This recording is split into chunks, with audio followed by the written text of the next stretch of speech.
और क्या बोलूँ मैं, इतना जबरदस्त, इतना माइंड ब्लोइंग और an extremely eye opener for all of us. मतलब ये देखने के बाद समझ के भी समझ नहीं पाओगे कि आगे करना क्या है और क्या नहीं। इतना जबरदस्त है। अली तबरीजी ने बहुत ही सही तरीके से हम आम इंसानों को बताया है कि समंदर के अंदर और उसके ऊपर क्या क्या होता है। और एज यूजुअल हम इंसानों ने सभी चीजों को इतने ग्रांटेड लिया हुआ है कि साला इंसान वाला तो अपने कोई फर्क पड़ता नहीं, तो ये जानवरों का तो बात ही अलग है। तो हेलो एवरीवन, आप सभी का है हमारे चैनल पे स्वागत है। यहाँ पे मैं एक आपका होस्ट और ये रहे मेरे दोस्त। बात करेंगे इस डॉक्यूमेंट्री के बारे में बिना आपका वक्त बर्बाद किए। शुरुआत करते हैं आज का व्लॉग। और आपने अभी तक मेरे थंबनेल पे देखा नहीं या फिर टाइटल में पढ़ा नहीं मैं कौन से डॉक्यूमेंट्री के बारे में बात करने वाला हूँ, तो अभी देखो।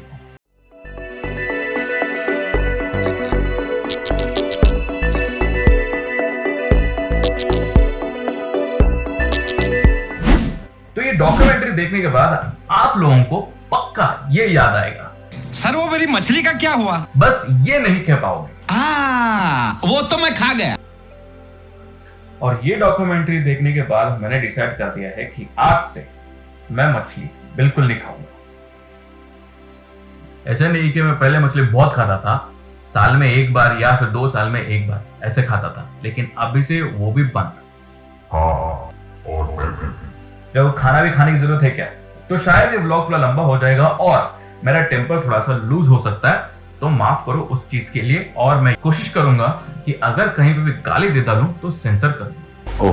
तो ये डॉक्यूमेंट्री में एक कहानी की जैसे बात नहीं करूंगा। इस डॉक्यूमेंट्री में ऐसा क्या है जो आपने देखना चाहिए और ये आपके लिए बहुत फायदेमंद होगा, ये चीज मैं इसके अंदर आपको बताऊंगा। और वैसे भी आप लोग समझदार हो। बाबू ये पब्लिक है, पब्लिक, ये जो पब्लिक है ये सब जानती है, पब्लिक है। आपको अभी तक अनुमान लग ही गया होगा कि ये डॉक्यूमेंट्री किसके ऊपर आधारित है, तो भी मैं बता देता हूँ कि आपका अनुमान सही है।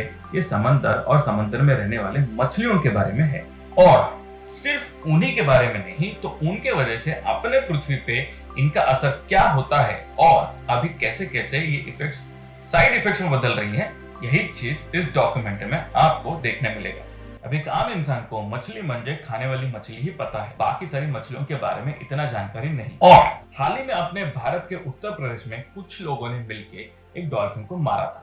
उसी के बाद ये डॉक्यूमेंट्री रिलीज हुआ है। बहुत ही अच्छा हुआ ऐसा मैं कहूँ, क्योंकि इसमें किस प्रकार हम इन जीवों का क्रूर हत्या कर रहे हैं, और यही सब कुछ आपको इस फिल्म में देखने मिलेगा। इस डॉक्यूमेंट्री की कहानी की शुरुआत होती है इसके डायरेक्टर अली के असली जिंदगी की कहानी से। कैसे वो बचपन से ही समंदर में रहने वाले जानवरों से लगाव रखता था और फिल्म का कोर्स खत्म करने के बाद वो उनके ऊपर डॉक्यूमेंट्रीज बनाने लगता है। लेकिन एक छोटी सी खबर देख के उसकी पूरी जिंदगी बदल जाती है। वो है बहुत सारे डॉल्फिन और व्हेल का मृत पाना समंदर के तट पर। अभी इसका आम कारण सभी न्यूज वालों ने due to sea waste disposal ही कहा, क्योंकि उनके पेट में से काफी सारा कचरा मिल रहा था, जैसे कि प्लास्टिक बैग्स, बॉटल्स, स्पून्स, चम्मच वगैरह, और इन्हीं के वजह से इन लोगों की मौत हो रही थी। और धीरे धीरे इसके बारे में रिसर्च करते करते उसे व्हेल हंटिंग के बारे में पता चला, और ये इवन जापान भी रेज्यूम कर रहा है वापस से एंटार्क्टिक में, जबकि इसके ऊपर लीगल बैन है, ये बिल्कुल भी अलाउड नहीं है। तो भी बहुत सारी कंट्रीज छुप छुप के ये हंटिंग अभी भी करती है, क्योंकि एंटार्क्टिक में जाकर शूट करना बहुत ही मुश्किल है।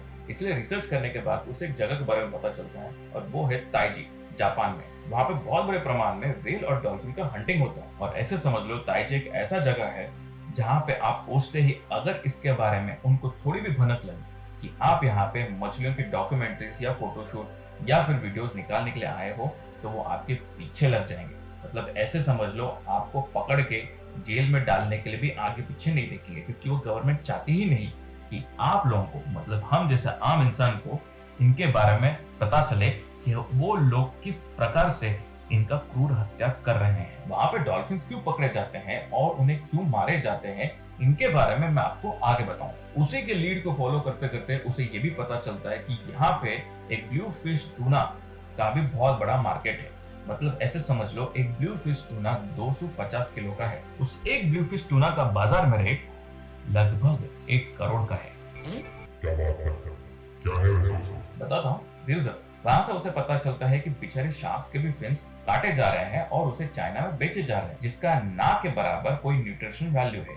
लेकिन तो भी खाए जाते हैं स्टेटस के लिए।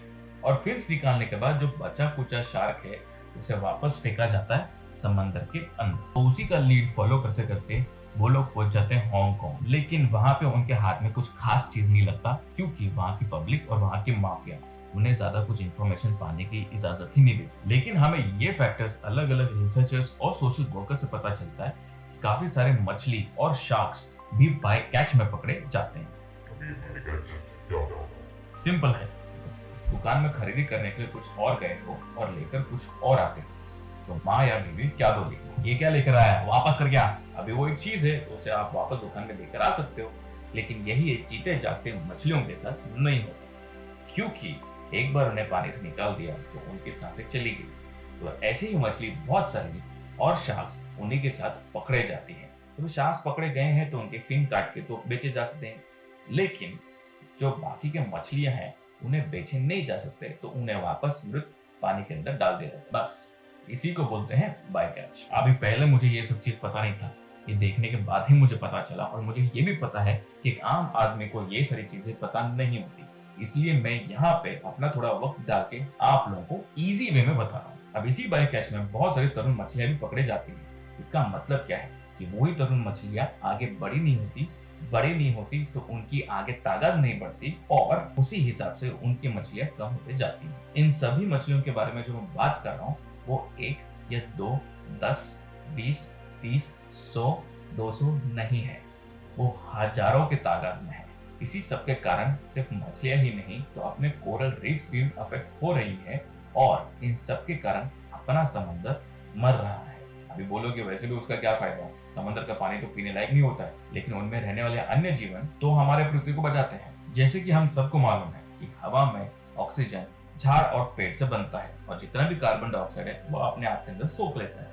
लेकिन क्या आपको ये पता था, व्हेल और डॉल्फिन जब पानी के सतह पर सांस लेने आते हैं, उसी समय पानी में रहने वाले छोटे छोटे पौधों को वो फर्टिलाइज प्रोवाइड करके देते हैं, जिसे कहते हैं फाइटोप्लैंक्टन। अभी हमारे हवा में जितना भी कार्बन डाइऑक्साइड है, ऐसे समझ लो अमेज़न रेन फॉरेस्ट से भी 4 गुना ज्यादा कार्बन डाइऑक्साइड ये सोख करता है। जमाइला अभी ये बात मुझे भी पता नहीं थी, और ये पूरे पृथ्वी पे 85% तक का शुद्ध हवा यानी कि ऑक्सीजन तैयार करता है। और डॉल्फिन और व्हेल के मरने की संख्या 10-12 में नहीं तो पूरे साल में 3 लाख है। मतलब हर महीने 25,000। हाँ, अभी आपको क्या लगता है कि कम है? अभी ये सब आंकड़े तो पेपर पे हैं, असली में कितने मारे जाते हैं ये किसने गिना है? अभी इतना ही नहीं तो आप लोगों ने अपनी पृथ्वी पे ग्लोबल वार्मिंग ये तो सुना ही होगा। अभी हवा और पानी एक दूसरे से अलग तो बिल्कुल नहीं है। अगर आप पानी का फॉर्मूला देखते हो तो 1 ऑक्सीजन और 2 हाइड्रोजन की जरूरत है, तो ठीक वैसे पानी के अंदर ऑक्सीजन होना बहुत महत्वपूर्ण है, वैसे ही अपने पूरे पृथ्वी पे ऑक्सीजन की बहुत जरूरी है। ये तो हम सभी लोगों को बहुत अच्छे से मालूम है। पर इस पृथ्वी के ऊपर जो गर्म हवा बना है उसका क्या? तो ठीक ऐसे समझ लो, जब भी आपने कोई भी खाना, पानी, कॉफी, चाय कुछ भी अगर आपने माइक्रोवेव में गर्म किया हो तो क्या होता है, ऊपर वाला खाना गर्म हो जाता है, लेकिन नीचे वाला वैसा का वैसा थोड़ा ठंडा रहता है, उतना गर्म नहीं होता। तो आप क्या करते हो, एक चम्मच लेते हो, उसको मिलाते हो, और फिर बाद में जो गर्म वाला खाना है वो भी नीचे जाता है और ठंडा वाला ऊपर आता है, मिक्स होकर बराबर गर्म हो जाता है। लेकिन आपको और थोड़ा गर्म करना है तो वापस माइक्रोवेव करोगे। ठीक वैसे ही मछली पानी के अंदर एक चम्मच का काम करती है। तो ऐसे समझ लो, पृथ्वी एक डब्बा है जिसके अंदर पानी और हवा दोनों मिक्स है। अगर हवा गर्म हो जाती है और पानी ठंडा रहता है तो इन दोनों को मिलाने का काम मछली करती है। तो मछली जब पानी के अंदर हमेशा तैरते होती है, नीचे जाती होती है, ऊपर आती होती है, नीचे का ठंडा पानी ऊपर आता है और ऊपर का गर्म पानी नीचे चले जाता है। अपने पृथ्वी पे जितना भी गर्म हवा हो वो अपने पानी के सतह पर ही रहता है, नीचे तक नहीं जाता। और जब मछलियां ऊपर नीचे करती हैं तब ठंडा पानी ऊपर आने की वजह से अपना पृथ्वी ठंडा होता है। चाहे मैंने भी इतना नहीं सोचा था कि ऐसा सब होता है। तो अली का सफर इस फिल्म में सिर्फ यहीं पे खत्म नहीं होता, बल्कि पूरे डॉक्यूमेंट्री में आपको आगे कैसे फिश सिक्योरिटीज लेवल मिसलीड करती है अपने कस्टमर्स को, कैसे कमर्शियल फिशिंग बोट्स पे गवर्नमेंट ऑफिशियल्स को ब्राइब किया जाता है या फिर सीधा मार दिया जाता है, कैसे हम टैक्स पेयर से मिलती है वो सब्सिडी जो गरीब मछुआरों की बचा रही है, जैसे बड़े बड़े कंपनीज छोटे छोटे फिशरमैन को स्लेवरी में रख रही है। और अंतिम में अली का सफर खत्म होता है फैरगो आइलैंड में जो डेनमार्क में है। वहां पे आपको बड़े तादाद में ग्रीन व्हेल की हंटिंग देखेंगे। जो नीला पानी बहुत ही जल्द लाल होगा इन 200 ग्रीन व्हेल के खून से। तो वहां की गवर्नमेंट बोलती है ये एक ट्रेडिशनल रिचुअल है व्हेल हंटिंग का, जिसके वजह से इन लोगों को खाना भी मिलता है और ट्रेडिशन भी पूरा होता है, और ये पूरी तरह से लीगल है। लीगल है। अबे मंगल तक जाने का रॉकेट बनाया, लेकिन इन को टेक्नोलॉजी से खाना उगाना नहीं हो रहा, तो व्हेल हंटिंग कर रहा है। सबसे बड़ा सवाल अगर इस पूरे डॉक्यूमेंट्री में अली ने अगर पूछा है, वैसे उसने बहुत सारे सवाल पूछे हैं, लेकिन जो सबसे महत्वपूर्ण सवाल ऐसा मुझे लगता है जो उसने पूछा था वो है, क्या मछलियों को दर्द महसूस होता है? ये बहुत ही बड़ा सवाल है। आपको क्या लगता है आप मुझे कमेंट सेक्शन में लिख के बताओ। लेकिन अगर आप मांसाहारी हो तो ये सवाल अपने आप को पूछो। सच कहूंगा तो ये डॉक्यूमेंट्री हल्के दिल वालों के लिए बिल्कुल नहीं, इसके देखने के लिए जिगरा चाहिए, क्योंकि ये सच का भी सच्चाई दिखाएगा। इन दोनों में फर्क क्या है? तो भूत है ना, तो छोड़ देना, तेरा उससे कोई वास्ता नहीं। तो समझदार है, उन्हें समझ आ गया। नहीं समझ आए तो कमेंट करो, कमेंट में बताता हूँ। मैंने कई बार इसे फिल्म कहा, डॉक्यूमेंट्री नहीं, क्योंकि ये डॉक्यूमेंट्री देखते वक्त ऐसे लग ही नहीं रहा था कि मैं डॉक्यूमेंट्री देख रहा हूँ, बल्कि मैं एक फिल्म देख रहा हूँ ऐसा लग रहा था। मतलब जिस हिसाब से वो बिहाइंड द सीन्स हुआ होगा ना, बहुत ही जबरदस्त है। मतलब ऐसे समझ लो, VFX, pointers, interviews, story line, colour grading, cinematography और मेकिंग इट मोर पर्सनल, जो शायद हर इंसान अपने जिंदगी के कुछ ना कुछ हिस्से इससे जोड़ पाए। इसका कोई खास रेटिंग वगैरह कुछ नहीं है, नेटफ्लिक्स का प्रोडक्शन है।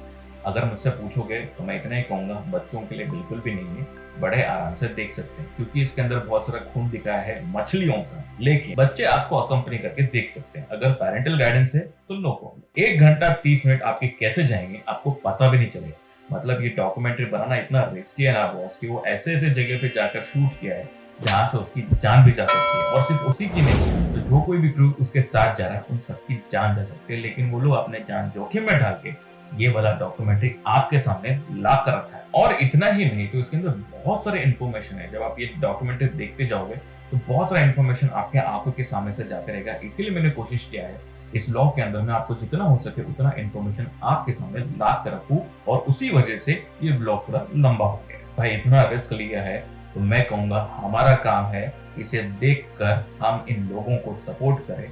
और मैं खास करके जो मछली खाने वाले हैं उनसे रिक्वेस्ट करूंगा कि भाई ये डॉक्यूमेंट्री देखो, और जितना हो सके उतना उसे शेयर करो। और जो मांसाहारी नहीं है, जो मछली खाते नहीं, वो लोग भी देखो, ताकि आप अपने फ्रेंड्स के अंदर अवेयरनेस क्रिएट कर सको। हम इंसान अब नहीं सुधरेंगे तो कब सुधरेंगे? अगर हम ही लोगों ने इस दुनिया का सारा रिसोर्सेस यूज करके खत्म कर दिया तो हम बच्चे क्यों पाल रहे हैं, ताकि वो जिंदगी में आगे भूखमरी और बीमारी से मरे? अगर हम ऐसे ही करते रहे ना तो हम अपने बच्चों के भविष्य को खतरे में डाल रहे हैं। इसलिए मैं कहूंगा, हाँ मम्मी, आजपासून आपला मच्छी खाना टोटल बंद, फर्क नो फिश एट ऑल। मैंने पहले वैसे कहा है कि हम लोग बहुत कम खाते हैं, साल में 1 बार या 2 साल में 1 बार, तो इतना बड़ा चीज तो है नहीं। लेकिन जो लोग रोज खाते हैं या फिर हफ्ते में 2 बार खाते हैं या 1 बार खाते हैं, साल में मतलब उनका कम से कम 25 बार, 26 बार या 30 बार होता है, उन लोगों के लिए तो मैं कहूंगा ही कहूंगा, अभी रिसोर्सेस खाकर यूज करके खत्म मत करो, तुम्हारे आने वाली आगे जनरेशन के लिए भी कुछ रखो। और जायज है डॉक्यूमेंट्री बाहर निकलने के बाद बहुत सारे विवाद के विषय निकल सकते हैं। हम बहुत सारे कंपनीज बोलेंगे हम लोग ऐसे करते नहीं है, हम लोग बहुत ख्याल से फिशिंग करते हैं, हम लोग बहुत ख्याल से पकड़ते हैं, हम लोग बाय कैच नहीं करते, या फिर हम लोग के लेबल में लिखा हुआ है कि हम डॉल्फिन्स को नहीं मारते तो हम नहीं मारते हैं। ऐसा बहुत सारा विषय निकलने वाला है जो विवाद का विषय हो सकता है। और ये बहुत सारी चीजें हमें ऐसे लग सकते हैं कि हाँ कंपनी ऐसे नहीं करती वैसे नहीं करती, लेकिन किंतु अल्टीमेटली आप किसी जानवर का जान ले रहे हैं तो कितना भी संभल के क्यों ना लो, हम लोगों को तुम लोगों के ऊपर बिल्कुल भी ट्रस्ट नहीं। वो समंदर में क्या होता है क्या नहीं अपने को मालूम नहीं। इसलिए मैं सबसे बेस्ट बोलेगा मछली खाना ही बंद कर दो। ये सुन के कुछ लोग तो जरूर बोलेंगे तो छोटे छोटे मछुआरों का क्या, जो अपना पेट उसी के ऊपर पालते हैं, थोड़ा बहुत मछली पकड़ के वही बेच के वही अपना पेट पालते हैं। तो मैं सीधा एक ही चीज कहूंगा बॉस, अगर आप लोग चाहते हो कि आपके बच्चे आगे भूखमरी से या फिर बीमारी से ना मरे, तो मैं कहूंगा डिफरेंट प्रोफेशन चूज कर लो। ये एक ही ऑप्शन है आप लोगों के पास, या फिर अपने बच्चों को और अपने पोतों को पोतियों को बीमारी और भूखमरी से मरते हुए देखो। और वही लोग आप लोगों के पास आकर बोलेंगे कि भाई आजोबा बाबा, अगर तुम पहले ये सब नहीं करते तो आज हम लोग ये सिचुएशन में नहीं होते। तो आप ही लोगों ने इस पृथ्वी की मारी है, अब हम आपकी मारेंगे। यही आपके पास उंगलियां उठ के आएंगी। इसलिए जो मछुआरे हैं प्रोफेशन दूसरा ढूंढना स्टार्ट कर दो। तो अपने बच्चों का नसीब आपके हाथ में है। अगर उनकी लगती है रिस्पॉन्सिबल आप हो, बच्चे नहीं। एक बहुत ही सिंपल और सादा सवाल पूछा था अली ने ओशियन ग्रुप को, जो इस दुनिया का सबसे बड़ा मरीन कंजर्वेशन ग्रुप है, और सिर्फ उन्हें ही नहीं तो बल्कि उसके top European commissioners of fisheries and environment. आप अगर सस्टेनेबल फिशिंग नहीं कर पाते, सस्टेनेबल फिशिंग क्या होता है इसका अर्थ साला उन लोगों को ही मालूम है। अगर वो नहीं कर सकते हैं तो सीधा आपके साइट पे लिखते क्यों नहीं हो कि मच्छी खाना बंद कर दो। हाँ बिल्कुल मालूम है मेरे को, क्योंकि ये बड़े बड़े कंपनी से पैसे कैसे मिलेंगे गवर्नमेंट को।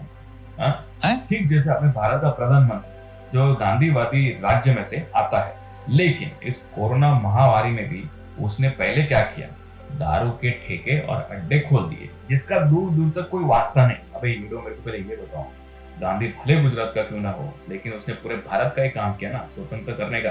तो पूरे भारत में दारू बंद होना चाहिए, बल्कि इसे क्राइम घोषित करना चाहिए, लेकिन ये नहीं करेंगे। काय को करेंगे?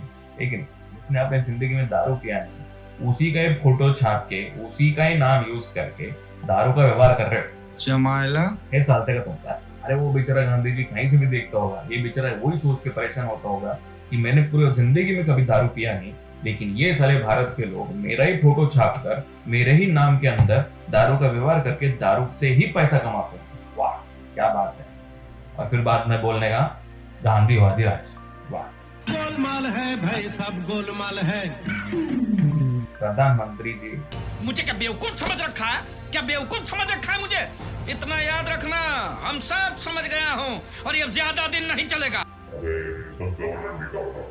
अबे सिगरेट और दारू अगर इतना ही हानिकारक है तो बंद कर दो ना, बैन कर दो इंडिया में। तो काय को चालू रखा है? वो सिर्फ इतना बड़ा बड़ा नोट डालने से हो गया क्या तुम्हारा? इंजूरियस टू हेल्थ, फेफड़े खराब होंगे, लंग्स खराब होंगे। इंपोर्ट मत करो, एक्सपोर्ट मत करो, प्रोडक्शन बंद करो। चलो ठीक है, प्रोडक्शन रखो, एक्सपोर्ट करो, इंपोर्ट मत करो। इस कंट्री में भारत है, यूज मत करो। वो बेचारे गाय को एक्सपोर्ट करने से अच्छा है ये एक्सपोर्ट करो। खुद के लोगों को सेहत के साथ क्यों खेल रहे हो भाई? तो फिर बोलने का यंग जनरेशन अपना देश चलाएगा, ऐसा चलाएगा देश?